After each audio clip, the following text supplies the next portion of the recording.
आमच्या वर्गात एक बोबडं बोलणारं पोरग होतं. त्याला विचारलं, तुला MBA कशात करायचंय रे?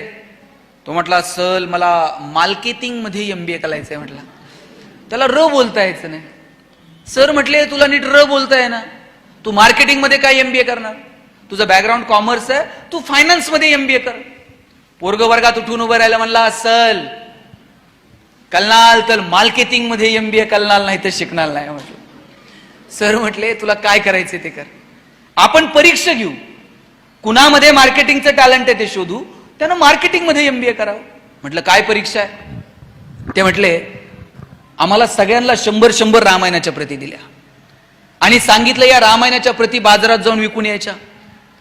ज्याच्या सगळ्यात जास्त प्रती विकल्या जातील आपण समजूयात याच्यामध्ये मार्केटिंगचं टॅलेंट आहे, त्यानं मार्केटिंग मध्ये MBA करावं. आम्हाला वाटलं आम्ही बोलणारी पोर आहोत. 100 रामायणाच्या प्रती, तर परेशजींना म्हणलं, चला एवढी घेऊन टाका तुमच्या संस्थेला, 100 प्रती विकायला काय लागतंय म्हटलं. आशा विकून येऊ बाजारात जाऊन. 8 दिवस बाजारात फिरलो. 9व्या दिवशी वर्गात आलो. सरांनी विचारलं, गणेश 100 पैकी किती प्रती गेल्या?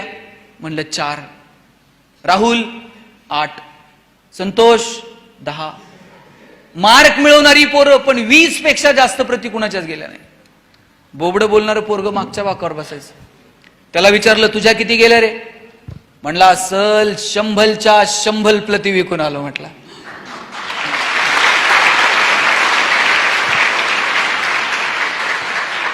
सर म्हटले, कोणती स्ट्रॅटेजी, कोणतं रेफरन्स बुक, काय केलं तू? म्हणला, काहीच नाही, मी लोकांच्या दालात द्यायचो, बेल दाबायचो, लोक बाहेर यायची, लोक बाहेर आली की समोर लामायण ठेवायचो आणि सांगायचं, हे लामायण इकत घेता का वाचून दाखवू?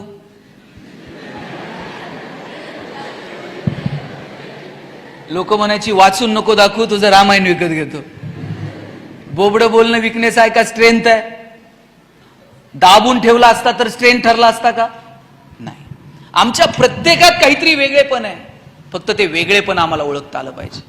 ज्या दिवशी पोरांनो तुम्हाला तुमच्यातलं वेगळेपण सापडेल, त्या दिवशी तुमचं जगणं सुंदर होऊन जाईल.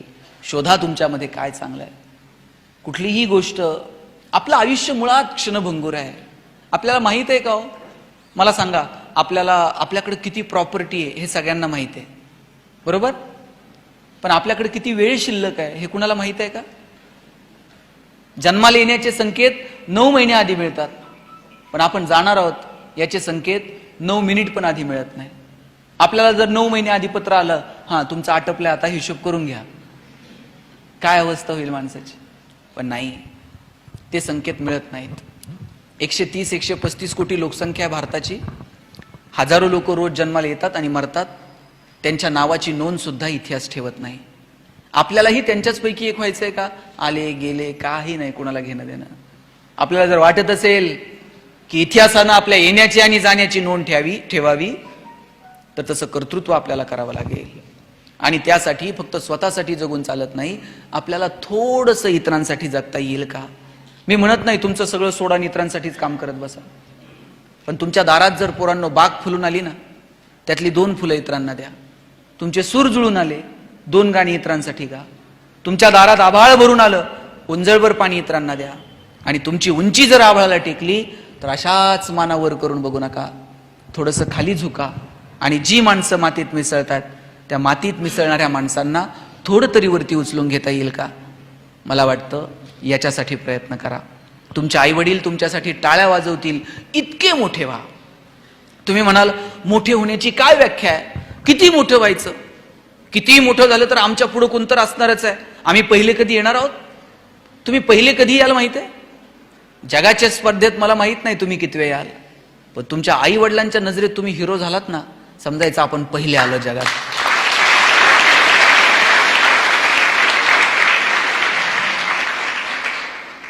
विठ्ठल लहाने नाव ऐकलंय? प्लॅस्टिक सर्जन आहेत, लातूरचे आहेत. रोज 4 प्लॅस्टिक सर्जरी मोफत करतात. एका कार्यक्रमात डॉक्टरांची भेट झाली. म्हटलं, डॉक्टर रोज 4 सर्जरी मोफत का करता? डॉक्टर म्हटले, लहान होतो, माझी आई मला म्हटली शेजारच्या मावशीची साडी घेऊन ये.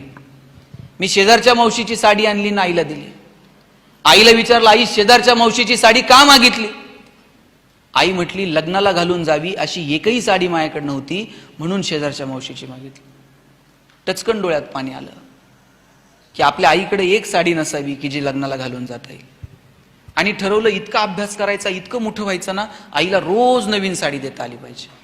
डॉक्टर झालो, पैसे मिळायला लागले, कितीतरी साड्या मी आईला आता देऊ शकतो इतके पैसे मिळायला लागले. एक दिवशी एक मुलगी बघितली, तिचे ओठ फाटलेले होते, तिच्यासोबत तिचे वडील भाऊ होता, तिचं लग्न जमत नव्हतं असं कळलं. त्या दिवशी तिच्या भावाला आणि वडिलांना म्हटलं हिला उद्या हॉस्पिटलला घेऊन या, आपण हिची सर्जरी करू. वडील म्हटले डॉक्टर साहेब ही प्लॅस्टिक सर्जरी वगैरे नटनट्यांची कामं, आमच्याकडे कुठून एवढे पैसे. त्यांना पैसे नाही लागणार, मोफत सर्जरी करूया.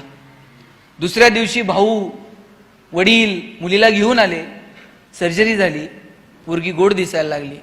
6 महिन्यांनी पोरीचं लग्न जमलं. बाप आणि भाऊ पेढे घेऊन आले. एका हातात पेढा होता आणि दुसऱ्या हातात आयुष्याची सगळी प्रॉपर्टी होती. ही सगळी प्रॉपर्टी त्या पेढ्याच्या समोर खुजी वाटायला लागली आणि ठरवलं रोज 4 तरी पेढे कमवायचे. डॉक्टर सांगत होते माझे वडील 90-92 वर्षांचे आहेत, पण तरुण पोराला लाजवेल असं हवेत तरतर तरतर चालत असतात. एक दिवशी वडिलांना विचारलं बाबा एवढ्या हवेत का चालता. वडील म्हटले मी प्लॅस्टिक सर्जन विठ्ठल लहाने आणि पद्मश्री डॉक्टर तात्याराव लहानेचा बाप आहे, हवेत नाही चालणार तर काय चालणार.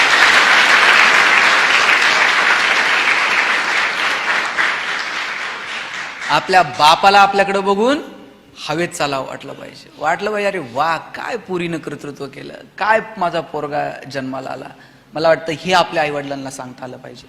आणि याच्यासाठी म्हणून प्रामाणिकपणे अभ्यास करा.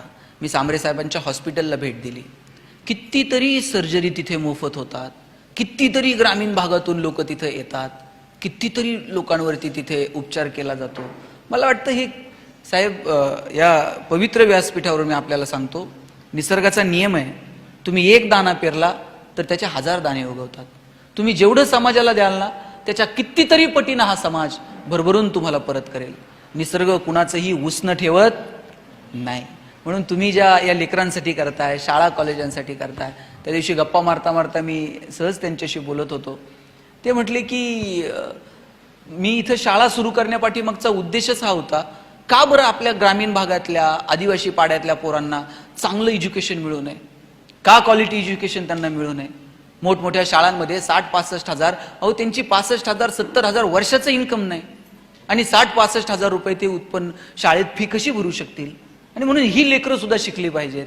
या पोरांना सुद्धा माणूस म्हणून घडण्याचा, मोठं होण्याचा अधिकार नाहीये का. ग्रामीण भागातली पोरं, ग्रामीण भागातली माणसं फार हळवी आहेत. पोरांनो तुम्ही लक्षात ठेवा, किती मोठे झालात ना, मी तुम्हाला एक किस्सा सांगून थांबतो, जास्त वेळ तुमचा घेत नाही. तुम्हाला काहीतरी समाजासाठी करता आलं पाहिजे.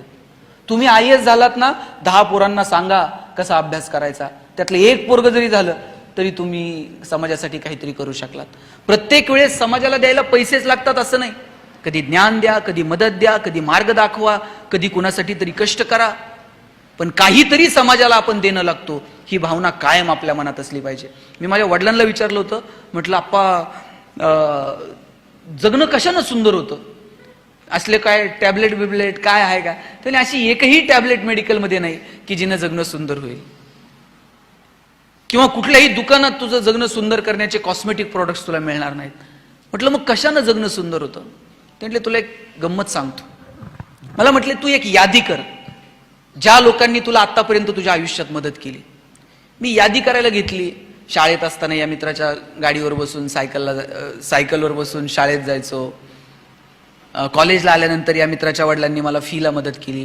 पुण्यात शिकायला आल्यानंतर याच्या रूममध्ये राहायचो. अशी मी 100-150 लोकांची यादी केली. म्हणलं या लोकांनी मला मदत केली आजपर्यंत. वडील म्हणले अरे वा, ती माणसं तुला अजून आठवतात की ज्यांनी तुला मदत केली आहे, याचा मला हेवा वाटतो. म्हणले आता दुसरी यादी कर. म्हणलं दुसरी यादी काय. म्हणले तू आतापर्यंत किती लोकांना मदत केली त्याची एक यादी कर. मग मी ती यादी तयार करायला घेतली. आठवून मला आठवत नव्हतं मी कुणाला मदत केली. 5-6 इकडची तिकडची नावं लिहिली. म्हटलं या 5-6 लोकांना मी पण आयुष्यात मदत केली. वडील म्हटले ज्या दिवशी तुझी दुसरी यादी पहिल्या यादीपेक्षा मोठी होईल ना, त्या दिवशी आपोआप तुझं जगणं सुंदर होईल.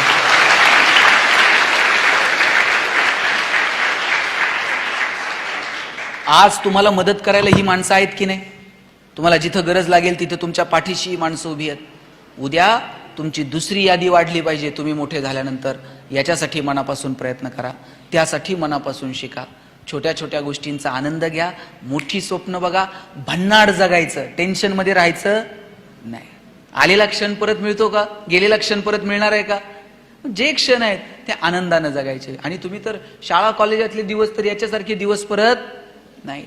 बेंच आहेत की नाही आता शाळेत तुम्हाला? कॉलेजमध्ये किती जण बसताय एका बेंचवर? 2, 3. आम्ही 3 जण एका बेंचवर बसायचो आणि मग कर्कटकनं रेषा मारून जागा वाटून घ्यायचो. तुम्ही करता की नाही?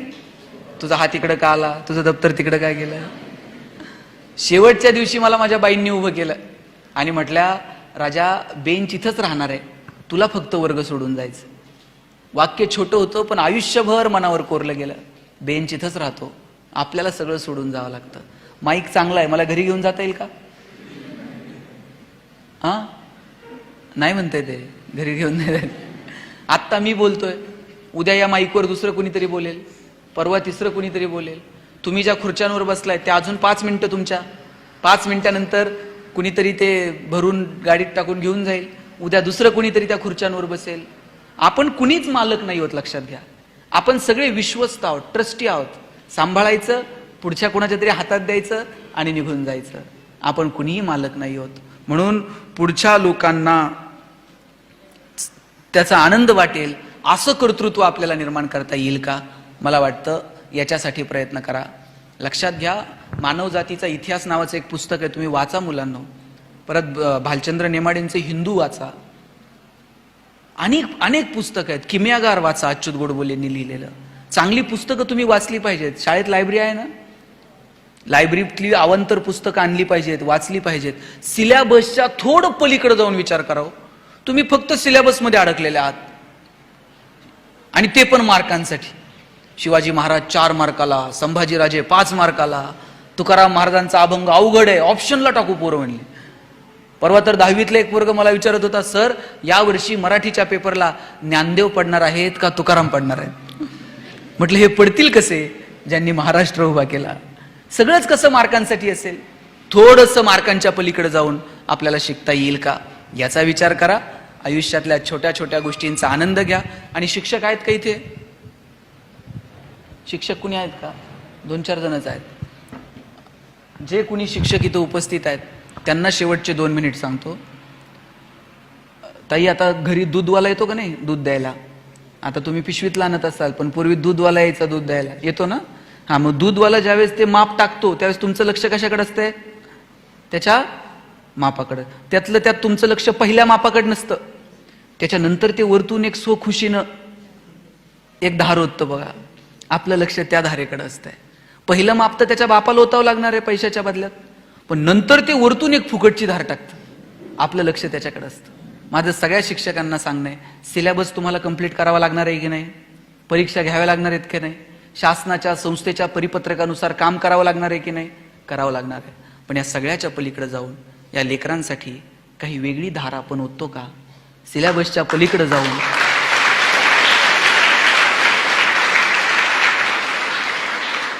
आपण या पोरांच्या भविष्यासाठी काही करतो का? मला वाटतं या सगळ्या गोष्टींकडे लक्ष देण्याची वेळ आहे. आणि या पोरांचं जर भविष्य तुम्हाला शोधायचं असेल ना, ते वर्गपाठाच्या वह्यात, गृहपाठांच्या वह्यात नाही सापडत. यांचं भविष्य, यांचा भूतकाळ, यांचा वर्तमान काळ सगळं तुम्हाला वह्यांच्या मागच्या पानात सापडतं. मागच्या पानावर काय असतं तर मी सांगायला नको. रांगोळ्यांची डिझाईन असते, मेहंदीची डिझाईन असते, आकडेमोड असते. पोरांनी तर असली नावं खुडून खुडून परत दुसरी तिसरी परत ती खुडून काय सांगायचं असतंय. पोरं खूप सात्विक आहेत. फक्त त्यांच्या भविष्याला आयाम निर्माण करून देण्याची जबाबदारी आपल्याला सगळ्यांना स्वीकारावी लागेल. त्यांचं भविष्य गोड व्हावं, समृद्ध व्हावं अशी अपेक्षा या कार्यक्रमाच्या निमित्तानं व्यक्त करतो. सांबरे साहेब, मला इथं आपण बोलवलं, या सगळ्या मुलांशी संवाद साधायची संधी उपलब्ध करून दिली, त्याबद्दल मी आपले मनापासून आभार मानतो. आणि पोरांनो, 1 मिनिट इकडे लक्ष द्या. Information and knowledge, these both concept are different from each other. तुम्ही माहितीला ज्ञान समजायची गल्लत करू नका. माहिती संकलनाच्या नादात ज्ञानापासून दूर जाऊ नका. माहितीचं ज्ञानात रूपांतर कसं करायचं हे ठरवा. तुमच्याकडं काहीतरी कॉमन सेन्स असला पाहिजे, त्याचा विचार करा. मी एक जणाला ती गोष्ट सांगितली ससा आणि कासवाची, आणि म्हटलं बघ ते ससा झोपला आणि कासव जिंकलं. म्हटलं हो मामा, ही किती दिवस झाले मी ही गोष्ट ऐकतोय. म्हटलं मग एवढे दिवस ही गोष्ट ऐकतोय, याच्यातून तू काय शिकला? म्हणला मी एकच शिकलो, रेस हारली तरी चालेल पण दुपारची झोप चांगली व्हायला पाहिजे. म्हणला कॉमन सेन्स नाही.